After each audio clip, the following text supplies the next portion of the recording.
Gênesis, capítulo 3. Pode fechar aí. Pode fechar.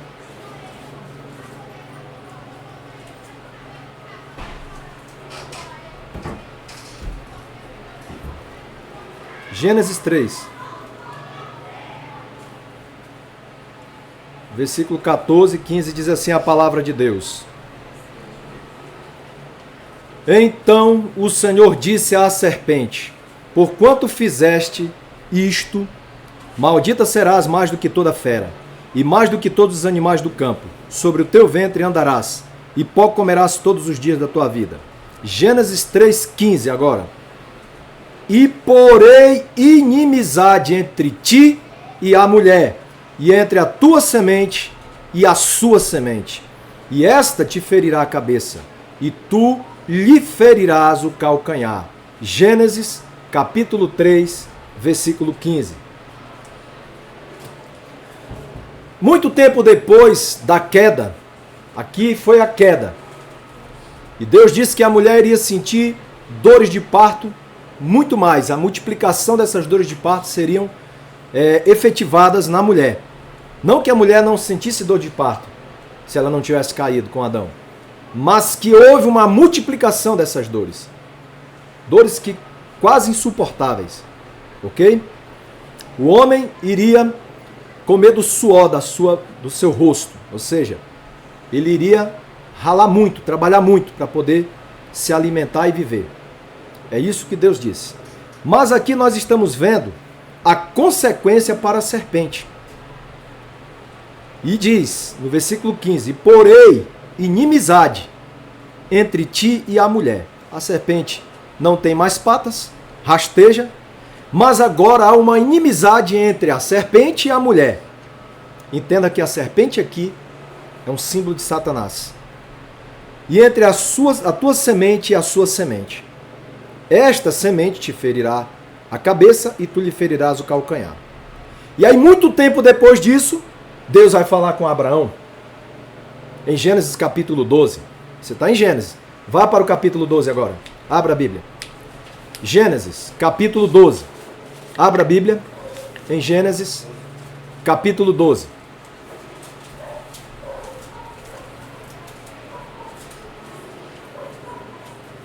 Gênesis 12. A Bíblia diz assim, vamos ler?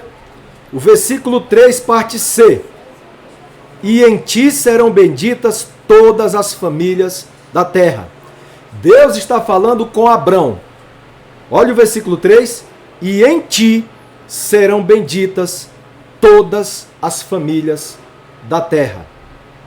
O versículo 7 diz assim: apareceu o Senhor a Abrão e disse: a tua semente.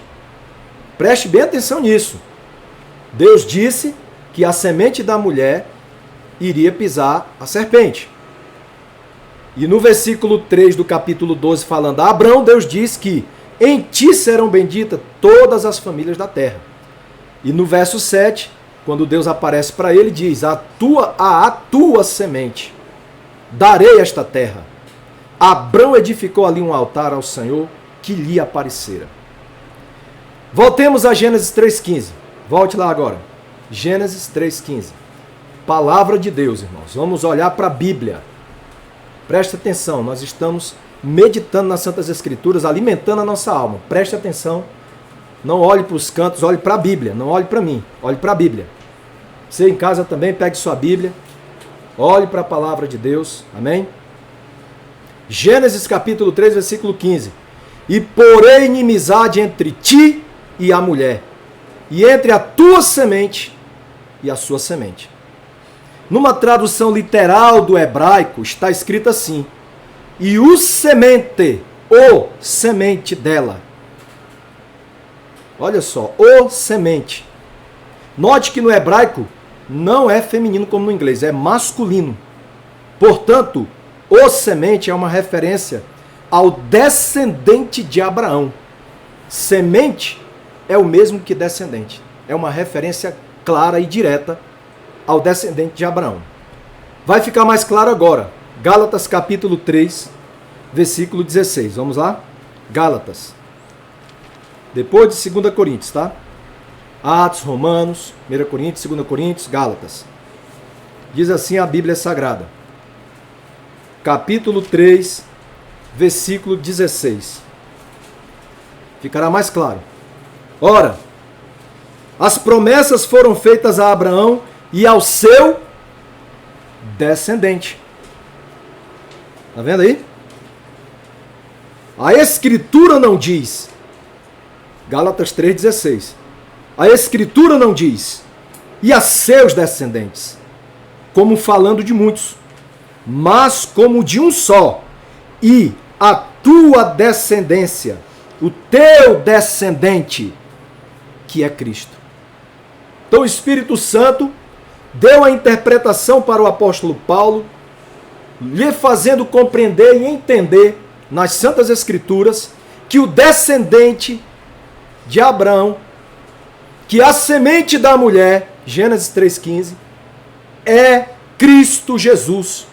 Essa palavra profética do Antigo Testamento apontava diretamente para Jesus, o Cristo vivo, o Cristo de Deus. Em Isaías 7,14 diz: portanto, mesmo o Senhor vos dará um sinal. Eis que a virgem conceberá. Isso é uma profecia do Antigo Testamento. E dará à luz um filho, e chamará o seu nome Emanuel. Algumas centenas de anos depois, essa maravilhosa profecia começa a se cumprir. Vamos lá para Mateus capítulo 1. Olha aí, o descendente agora foi profetizado. Portanto, o mesmo Senhor vos dará um sinal. Isaías 7,14. Eis que a virgem conceberá e dará à luz um filho, e chamará o seu nome Emanuel. Mateus 1,18. Vamos ver o que está escrito na palavra de Deus. A partir do verso 18. Mateus, a partir do verso 18, capítulo 1. Mateus é o primeiro livro do Novo Testamento. Capítulo 1, versículo 18. Ora, o nascimento de Jesus Cristo foi assim. Estando Maria, sua mãe, desposada com José, antes que coabitassem, achou-se grávida pelo Espírito Santo. Então ela estava virgem. Aí José, seu marido, sendo justo e não a querendo infamar, resolveu deixá-la secretamente. Projetando ele isto, versículo 20. Olhem para a Bíblia aí, ó. Mateus 1, 20. Em sonho lhe apareceu um anjo do Senhor dizendo: José, filho de Davi, não temas receber a Maria, tua mulher. Porque o que nela foi gerado é do Espírito Santo. Olha o versículo 21. Ela dará à luz um filho e lhe porás o nome de Jesus. Qual é o nome dele? Não estou ouvindo. Jesus. Porque ele salvará o seu povo dos pecados deles. Tudo isto aconteceu para que se cumprisse o que foi dito da parte do Senhor pelo profeta. A virgem conceberá e dará à luz um filho, e o chamarão pelo nome de Emanuel, que quer dizer Deus conosco. José, despertando do sonho, fez como o anjo do Senhor lhe ordenara, e recebeu a sua mulher. Mas não a conheceu, não teve relações com ela, até que ela deu à luz a um filho, e lhe pôs o nome de Jesus. Ele obedeceu a Deus. Só um parêntese aqui rapidinho.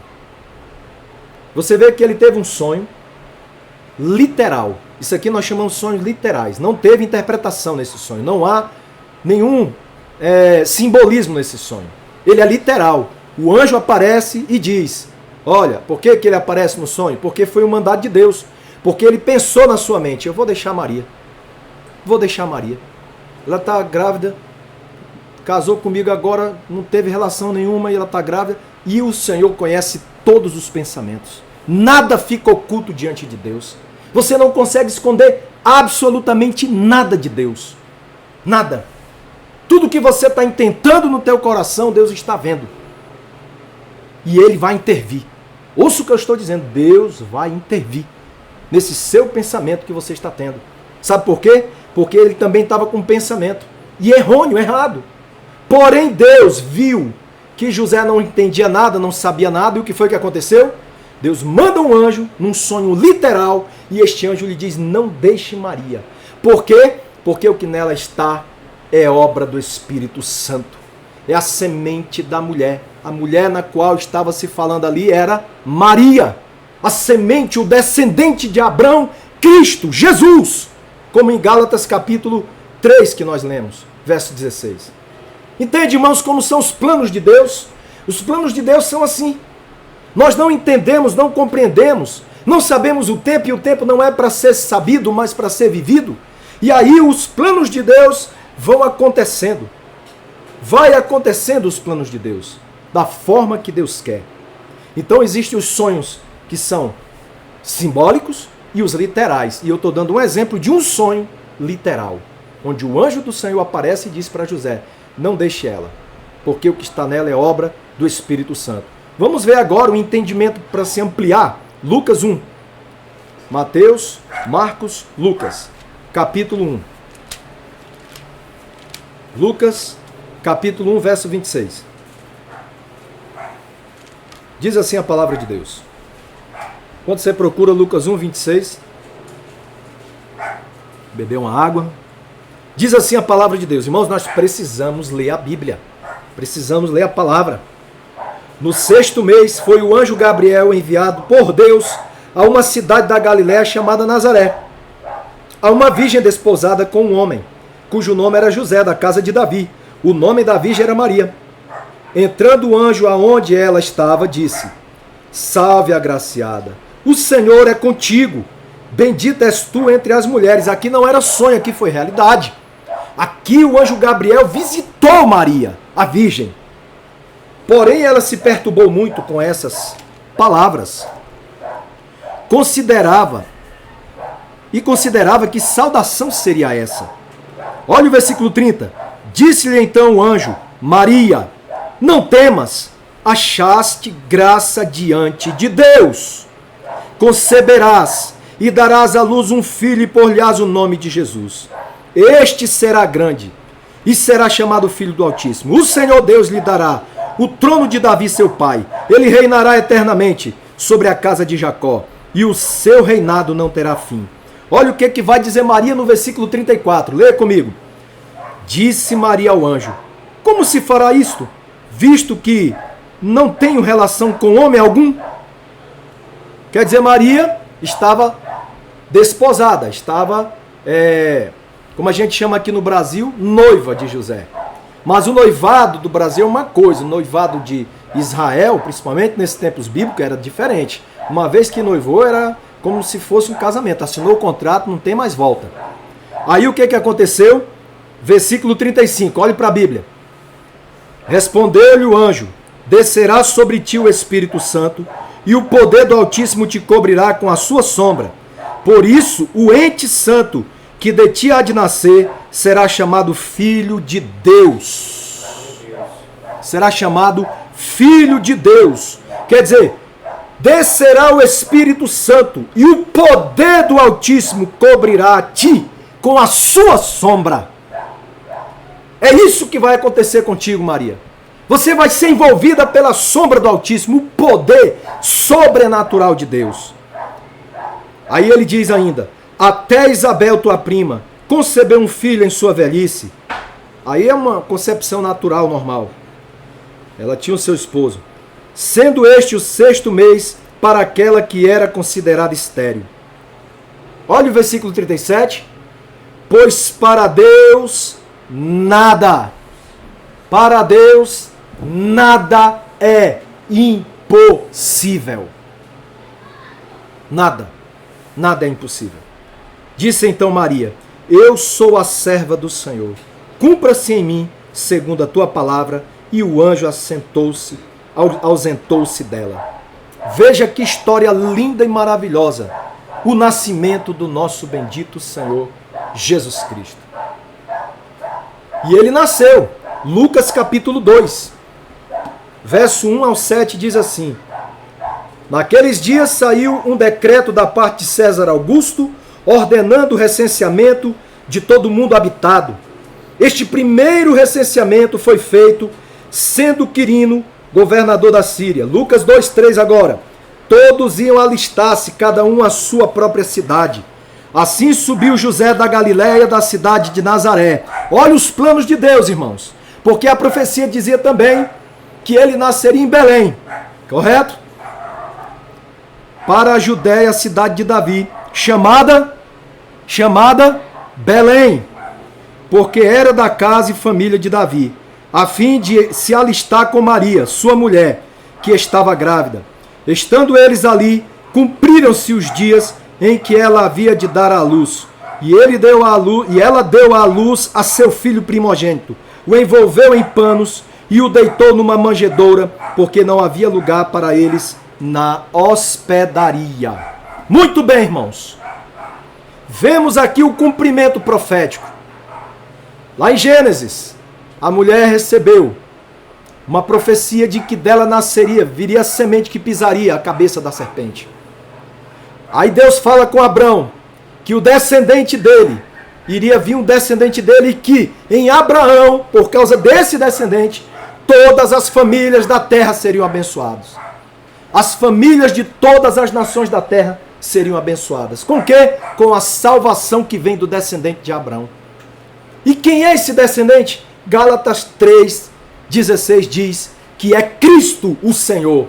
E vimos aqui o seu nascimento virginal, santo, poderoso, sobrenatural. Bom, irmãos, Jesus cresce, desenvolve o seu ministério maravilhoso, ele sofre, ele é preso, ele morre na cruz do Calvário, ressuscita ao terceiro dia, é recebido na glória eterna, está assentado à direita do Pai Celestial. E como ele mesmo disse, estarei convosco todos os dias, ele também está aqui conosco nesta hora, está aí com você na sua casa nesta hora. Estarei convosco todos os dias, até a consumação dos séculos. Então, irmãos, o Espírito Santo, por meio do apóstolo Paulo, nos diz em Filipenses 2, abra sua Bíblia, Filipenses capítulo 2, versículo 4. Filipenses capítulo 2. Filipenses, capítulo de número 2. Antes de Colossenses e depois de Efésios. Você estava em Gálatas, Efésios, Filipenses, capítulo 2, versículo 4. Não atente cada um para o que é propriamente seu, mas cada qual também para o que é dos outros. Versículo 5. De sorte que haja em vós o mesmo sentimento que houve também em Cristo Jesus. Cristo não é nome dele, Jesus é, mas Cristo não é nome. Cristo é um título para dizer que ele é ungido de Deus, o escolhido, o separado, para ser aquele que seria o Cordeiro de Deus para morrer pelos nossos pecados, mas o leão da tribo de Judá que um dia governará toda a terra a partir de Jerusalém. Amém? Ou seja, o Messias de Israel, que eles estão esperando atrasados há mais de 2000 anos. E nós sabemos que ele já veio, subiu e vai voltar. Versículo 6. Que sendo em forma de Deus, veja só, Deus não teve por usurpação ser igual a Deus, mas esvaziou-se a si mesmo, tomando a forma de servo, se fazendo semelhante aos homens. E achado na forma de homem, humilhou-se a si mesmo, sendo obediente até a morte, morte de cruz. Por isso também Deus o exaltou soberanamente e lhe deu um nome que é sobre todo nome, para que ao nome de Jesus se dobre todo o joelho dos que estão nos céus e na terra e debaixo da terra, e toda língua confesse que Jesus Cristo é o Senhor, para a glória de Deus Pai. Em Mateus 1:21 diz: e dará à luz um filho, e lhe chamará o nome Jesus, porque ele salvará o seu povo dos seus pecados. Jesus significa o Senhor é Salvador. O que significa Jesus? Repita aí no celular, aqui também.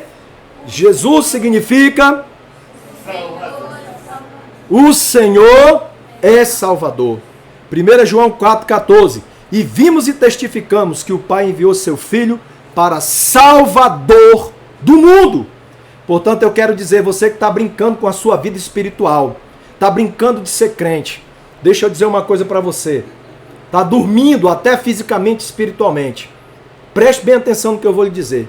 Não brinque com as coisas espirituais, porque não existe outro caminho.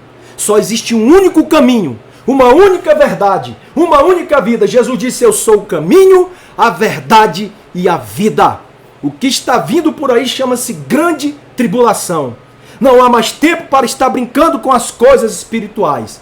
O tempo agora é tempo de se santificar. É tempo de se agarrar aos pés de Jesus. É tempo de correr para Jesus. É tempo de abandonar o pecado e dizer: Senhor Jesus, eu te confesso como meu Senhor. Agora eu me ajoelho diante de ti. Agora. Porque um dia, quando essa profecia se cumprir, vai ser com pessoas que rejeitarem, mas um dia vão reconhecer, já tarde demais, que Ele é Senhor, para a glória de Deus Pai. Reconhecerá de joelhos, mas não como a igreja hoje. Então não é tempo mais de brincar, porque o Senhor Jesus Cristo, Ele possui muitíssimas qualidades e títulos. No entanto, eu não quero falar de todos esses títulos e de todas essas qualidades, porque o tempo é curto. Mas eu preciso dizer, em primeiro lugar, que Jesus Cristo, Ele é justo. Ele é justo. E justo significa aquele que é puro, aquele que é correto e inocente. Nenhum de vocês e nem eu, nenhum de nós, seres humanos, por si próprio, pode ser considerado justo. Ou seja, puro, correto e inocente diante de Deus. Pois as nossas justiças são como o trapo da imundícia. A Bíblia diz em Isaías 64:6, somos como impuro, todos nós. Todos os nossos atos de justificação como o trapo da imundícia. As nossas justiças são como um trapo da imundícia. Não adianta um dia chegar diante de Deus e todos nós estaremos diante de Deus. Toda a raça humana, um por um, vai estar diante de Deus. Ou no dia do arrebatamento, como igreja, como servo de Deus, como filho do Pai Eterno, servo do Senhor Jesus. Ou no dia do juízo final, contemplando o justo juiz sentado no grande trono branco. Aí você vai decidir. É você quem decide. Por quê? Porque as nossas justiças, nós vamos chegar diante de Deus e dizer: Senhor, eu fiz coisas boas, eu fiz coisas legais, eu não fiz isso, eu não fiz aquilo. Isso não traz salvação para ninguém. A Bíblia diz que as nossas justiças são como o trapo da imundícia, Isaías 64:6. Nós murchamos como as folhas, e como o vento as nossas iniquidades nos levam para longe. Não adianta tentar um dia diante de Deus. Ah, você acha que não vai? Vai sim. Você vai estar diante de Deus. E dizer assim: Senhor, eu fui uma boa pessoa, eu não falei coisas ruins, eu ia para a igreja, não sei o quê. Ir para a igreja é uma coisa, ser parte da igreja é outra, totalmente diferente. Há uma diferença muito grande entre ir para a igreja e ser corpo do membro do corpo do Senhor Jesus, que é a igreja. Há uma diferença muito grande. Jesus, sim, Ele é o justo. Ele é o justo. Tanto que o seu nascimento é diferente do nosso. Ele nasceu de uma virgem de forma sobrenatural pelo poder do Espírito Santo. Ele é o justo. Vamos ver o que diz a Bíblia em Atos 3,14. Mateus, Marcos, Lucas, João, Atos dos Apóstolos. Abra aí a sua Bíblia. Atos, capítulo 3, versículo 14. Diz assim a palavra de Deus em Atos 3, 14. Mas vós negastes o santo e o justo, e pediste-se que vos desse um homicida. Matastes o autor da vida, a qual Deus ressuscitou dos mortos, do que nós somos testemunhas. Então veja que o apóstolo Pedro, depois que ele e o apóstolo João foram usados por Deus para curar um leproso, ele está agora dando uma palavra, uma pregação. E ele diz para os judeus, no versículo 14, vocês negaram o santo e o justo, e vocês pediram que se vos desse um homicida. Vocês mataram o autor da vida, ao qual Deus ressuscitou dos mortos, do que nós somos testemunhas. Ou seja, ele está dizendo, nós somos testemunhas da sua ressurreição. Agora 7,52. Atos 7,52. Nós vamos ver aqui no discurso do diácono Estevão. Estevão está discursando para os sacerdotes, para os judeus ali, e ele diz assim, no versículo 52, já no final do seu discurso: a qual dos profetas não perseguiram vossos pais? Até mataram os que anteriormente anunciaram a vinda do justo. Quem é o justo aí? Que veio? A vinda do justo. Jesus, o justo por excelência. Do qual vós agora fostes traidores e homicidas. Aí, irmãos, eles tapam os ouvidos, eles têm ódio do homem de Deus, de Estevão. Aí a Bíblia vai dizer que eles pegam em pedras para apedrejar Estevão. E eles começam a apedrejar Estevão, e de repente, depois de ele ter sido expulso da cidade para ser apedrejado, a Bíblia diz assim no versículo 59 e 60. E apedrejaram a Estevão, que em oração dizia: Senhor Jesus, recebe o meu espírito. E pondo-se de joelhos, clamou com grande voz: Senhor, não lhes imputes este pecado. Tendo dito isto, adormeceu. Então veja só, irmãos. Diácono Estevão orou ao Senhor Jesus. Ele orou ao justo. E 1 Pedro 3,18. Vamos ver o que diz a Bíblia em 1 Pedro 3,18. 1 de Pedro, capítulo 3, versículo 18. 1 Pedro 3,18.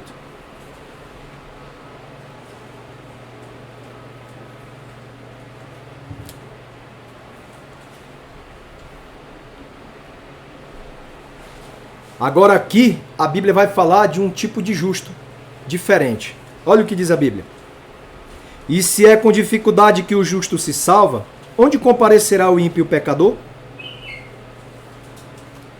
Onde comparecerá o ímpio pecador? Se é com dificuldade que o justo se salva. Quem é o justo? Nós não somos justificados pelos nossos méritos. Nós não somos justificados pelas nossas boas obras, mas pela obra do justo, do Santo Filho de Deus, Jesus Cristo. Nós somos justificados no momento em que, de coração, confessamos a Jesus com nossa boca que Ele é nosso Senhor. E cremos com nosso coração que Deus ressuscitou Jesus dentre os mortos. Aí passamos a ser justificados. Pois com a boca se faz confissão para a salvação e com o coração se crê para a justiça. De quem? A justiça de Deus em Cristo Jesus. Então é por causa de Jesus que nós somos justificados e chamados de justos. Com J minúsculo, é claro. Maiúsculo é só Ele. Amém? Quero dizer também que além de justo, Jesus é empático. Empático significa alguém que se identifica com outra pessoa ou com a situação vivida por esta pessoa. Empático é saber ouvir os outros e se esforçar para compreender seus problemas, suas dificuldades e suas emoções. Falei que Jesus é empático. No campo da psicologia, a empatia é a capacidade de se sentir, de você sentir o que uma outra pessoa está sentindo, caso estivesse na mesma situação vivenciada por ela. Ou seja, procurar experimentar de forma objetiva e racional o que o outro está sentindo e tentar compreender seus sentimentos e suas emoções. Ser empático é simplesmente tentar se colocar no lugar do outro. É se colocar no lugar do outro e sentir o que ele sentiria. Tem gente que manga, que ri dos problemas dos outros, mas não se coloca no lugar do outro para ajudar. E o amor tem como base, a empatia tem como base o amor. Vou repetir. A empatia, ela tem como base o amor. O amor é a base da empatia. Não é à toa que todos os profetas e a lei se resumem em 2 mandamentos. Amarás o Senhor teu Deus sobre todas as coisas e o teu próximo como a ti mesmo. Empatia. Jesus literalmente se colocou em nosso lugar. O ser humano mais empático que existiu e que existe é Jesus. Jesus literalmente se colocou em nosso lugar na primeira vinda dele, demonstrando claramente que ele é empático. E digo ainda, ele é mais do que empático. Vamos ver o que nos diz as Santas Escrituras em Hebreus 4:14, Hebreus 4:14. Vamos ver, Hebreus 4:14. Visto que temos um grande sumo sacerdote, Jesus, Filho de Deus, que penetrou nos céus, retenhamos firmemente a nossa confissão, porque não temos um sumo sacerdote que não possa se compadecer das nossas fraquezas, porém um que, como nós, em tudo foi tentado, mas sem pecado. Jesus passou por todas as tentações, mas sem pecado. Santo no falar, santo no pensar, santo no ouvir, santo no olhar e santo no agir. Jesus, santo, sem pecado. Cheguemos, pois, com confiança ao trono da graça, para que possamos alcançar misericórdia e achar graça, a fim de sermos ajudados em tempo oportuno. Hebreus capítulo 4, versículo 14 a 16. Irmãos, nós não temos um sumo sacerdote anti-empático. O nosso sumo sacerdote é empático, muito mais ainda do que empático. O sacrifício dele por nós é chamado de sacrifício vicário. O sacrifício do Senhor Jesus, ele tomou literalmente o nosso lugar. Quem era para morrer naquela cruz? Quem era para ser realmente livre? Porque não tinha pecado algum, não tinha crime nenhum. Porque tanto Herodes quanto os outros, todos observaram e viram que Jesus não tinha pecado. Nem Pilatos, nem Herodes. Até muitos soldados, muita gente percebeu e viu que ele não tinha nenhum crime que o levasse à morte. Mas como era Páscoa, era para liberar alguém. E a cruz já estava predestinada a alguém. Para quem? Para Barrabás. No entanto, por propósito divino, Jesus disse que se o grão de trigo cair na terra, ele fala de si mesmo, esse grão de trigo é ele, não morrer, fica sozinho. Mas se morrer, vai dar muito fruto. Ele estava falando de si. Ele era o grão de trigo. E ele deu muito fruto. Olha os frutos aí. Olha um monte de fruto na terra. Quantos já não estão na glória celestial? Jesus Cristo morreu literalmente. E o seu sacrifício vicário, ou seja, o Cordeiro de Deus, que tirou o pecado do mundo, nos substituiu naquela cruz. Você e eu éramos Barrabás. Barrabás é um símbolo de sua vida, é você. Você que tinha que ir para a cruz, eu que tinha que ir para a cruz. O sofrimento era nosso. O desprezo era para nós. Mas todo o desprezo, todo o sofrimento foi para quem? Foi para Jesus, o Filho de Deus. Então ele mostrou uma empatia que ninguém tem. 1 Pedro 3,18 diz: porque também Cristo padeceu uma vez pelos pecados, o justo pelos injustos. Olha aí, tomou o nosso lugar. O justo pelos injustos. O santo pelos pecadores. Para quê? O justo pelos injustos. Por que ele fez isso? Para nos levar a Deus. Mortificado na carne, na verdade, mas vivificado pelo Espírito Santo de Deus. Jesus, olhe para mim, nos entende, nos compreende como jamais conseguirá. Ninguém jamais vai conseguir nos compreender e nos entender como só Jesus entende. Ele deixou a sua glória, ele deixou a adoração dos anjos, o céu de glória, para vir esta terra contaminada pelo pecado, como um ser humano, perfeito, porém um ser humano, limitado ao tempo e ao espaço.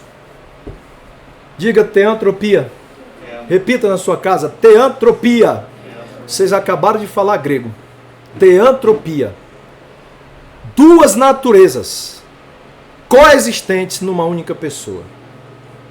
Isso é um mistério que o maior teólogo do mundo jamais saberá explicar em sua plenitude. Teantropia. Olha só. Theos, Deus.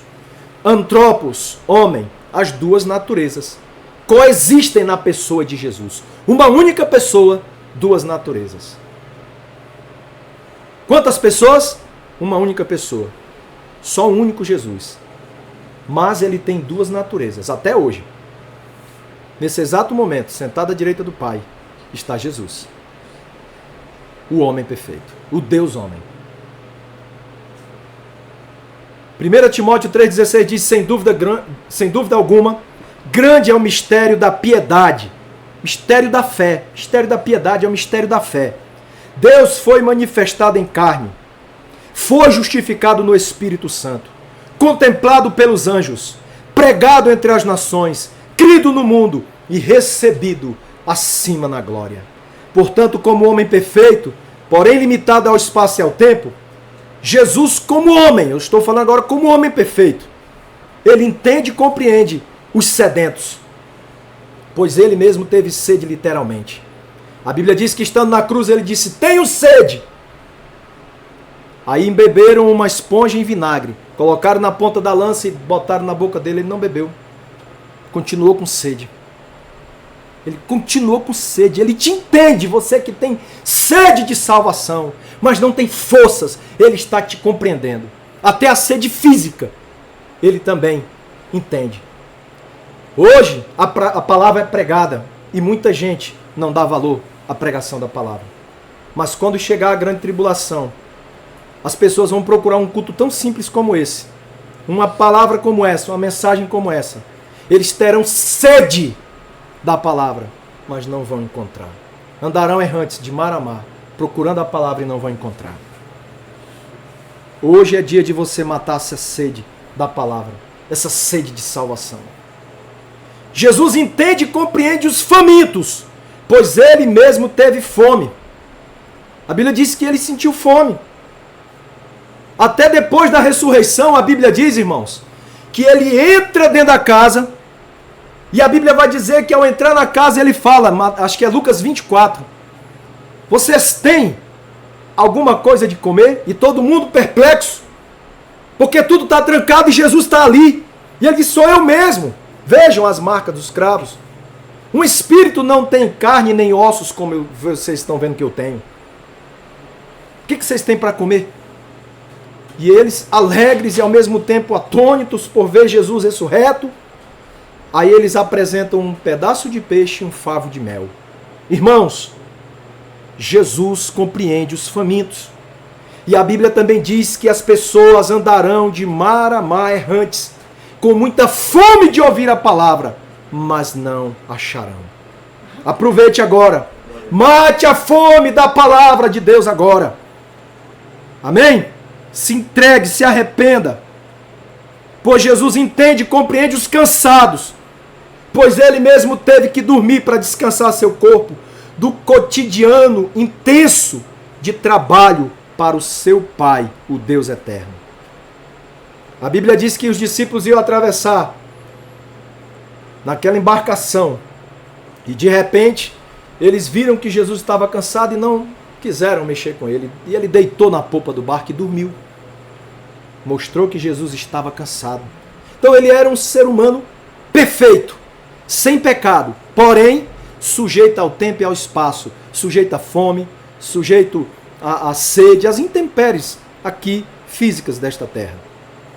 Jesus entende e compreende os que choram, pois ele mesmo chorou.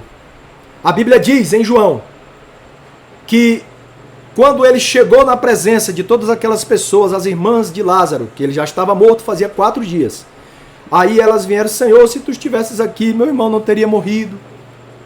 E Jesus disse, onde ele está? E levaram até onde ele estava. Aí Jesus olhou e viu toda a multidão ali triste, abalada pela morte de Lázaro. E a Bíblia diz, Jesus chorou. Um dos menores versículos da Bíblia. Jesus chorou. Ele compreende os que choram. Ele entende você que está chorando. Você que chora de verdade. Tá? Porque está sentindo dores na alma. Porque está passando por problemas no campo espiritual, emocional, sentimental, familiar, financeiro. Não sei qual problema você está passando. Mas você que está chorando, Jesus compreende o teu choro. Ele entende o teu choro. Pois ele mesmo chorou. Mas depois houve alegria, porque ele ressuscitou a Lázaro. Tempo de ressurreição está chegando. Tempo de restauração está chegando na sua vida. Acredite no que eu estou lhe dizendo. Atenção, irmãos. E vocês, queridos, amados ouvintes da palavra de Deus. Eu tenho aprendido que por mais que os nossos familiares, amigos, colegas e outros tentem nos entender e compreender, somente Cristo Jesus, o amado Senhor e Salvador, Ele tem o poder de nos compreender e de nos entender numa profundidade que jamais ninguém poderá. Sendo Ele, a palavra de Deus, consegue ir tão profundo quanto uma espada de dois gumes, que penetra até a divisão da alma e do espírito humano e é capaz de discernir as intenções do coração. Hebreus 4:12. E para fechar esta mensagem, já falei que Jesus é justo, já falei que Ele é empático, Ele compreende as lutas e as dificuldades de todos nós, entende e luta a nossa causa. Agora eu quero terminar essa mensagem dizendo que Ele é Senhor. Diga: Jesus é o Senhor. Jesus é o Senhor. Do hebraico, Yahvé. Do grego, Kyrios. Do latim, Senhor.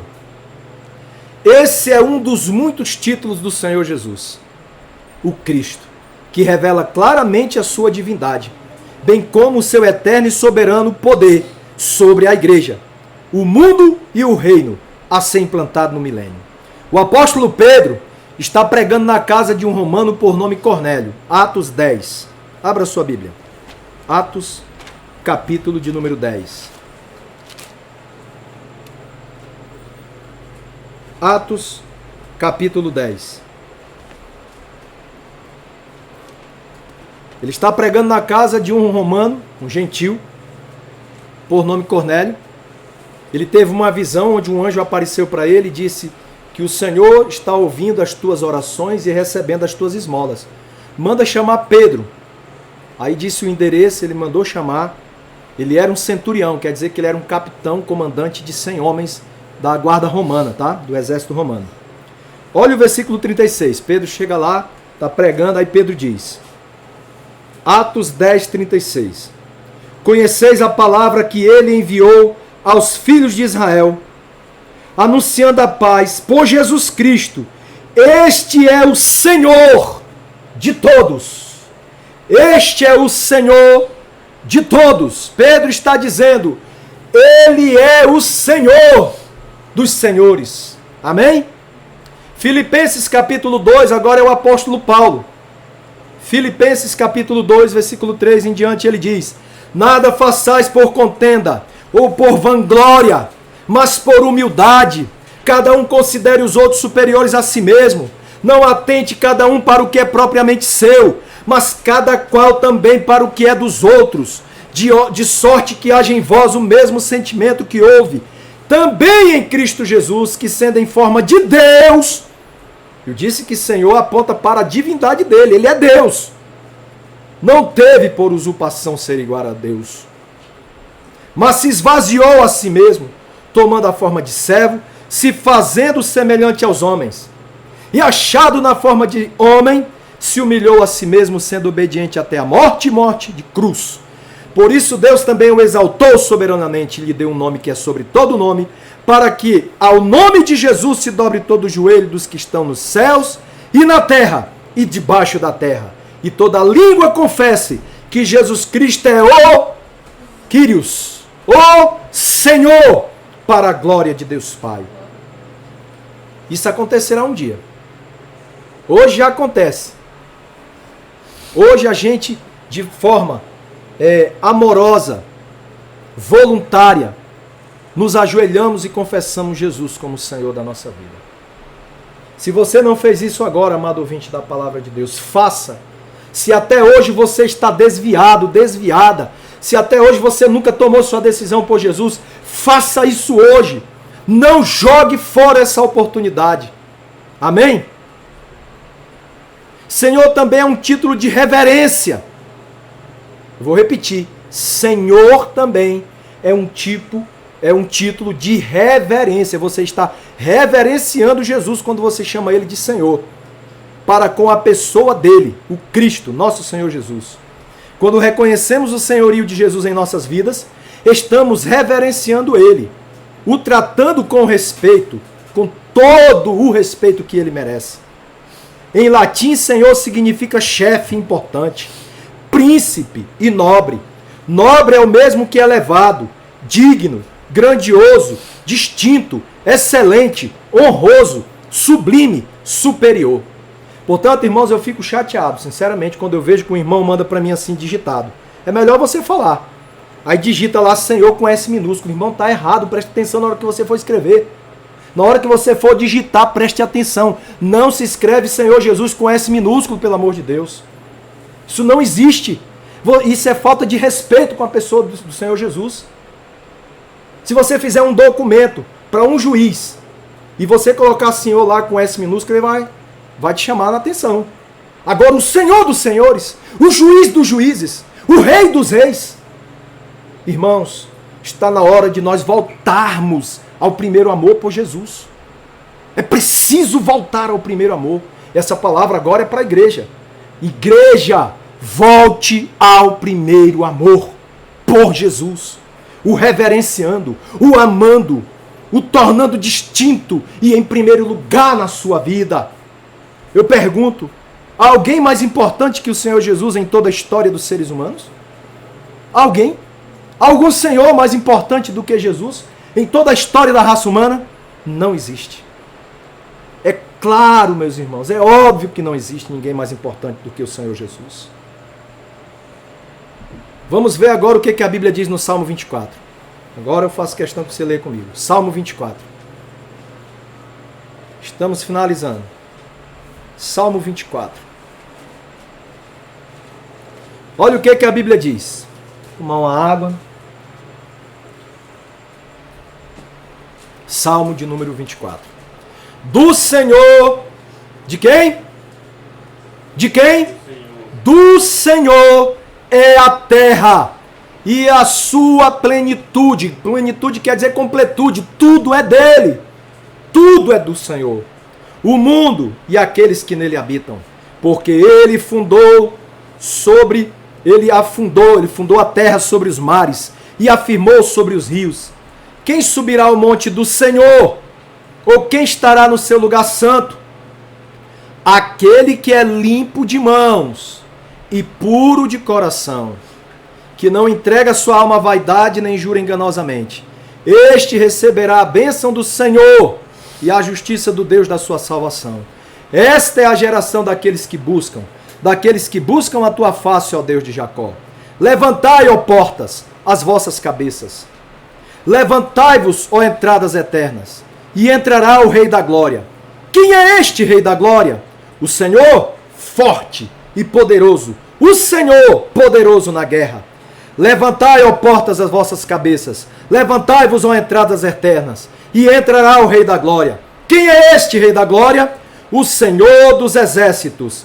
Ele é o Rei da Glória. Esse salmo profético se cumpriu quando Jesus, em Atos capítulo 1, subiu aos céus. Ele foi elevado às alturas celestiais. Ele passa o primeiro céu. Ele passa o segundo céu onde estão as estrelas. Ele entra agora e chega no terceiro céu. E os portais eternos se abrem. E este salmo se cumpre. Quem é este? Quem é este? Eles perguntam. Este Rei da Glória.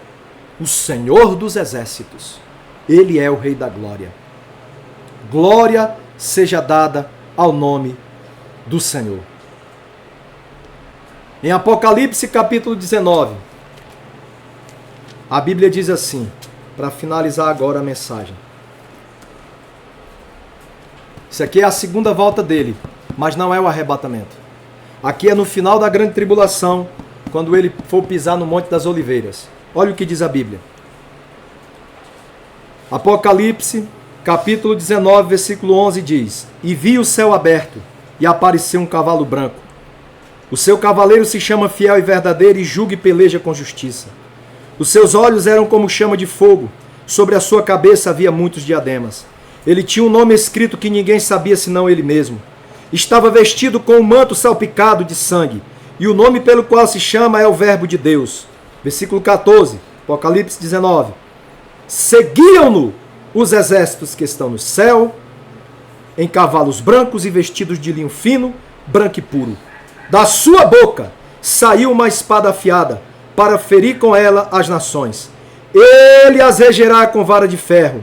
Ele mesmo é o que pisa o lagar, do vinho do furor da ira do Deus Todo-Poderoso. no manto, sobre a sua coxa está escrito o nome: Rei dos Reis e Senhor dos Senhores. Glória a Deus. Jesus é Senhor, para a glória de Deus Pai.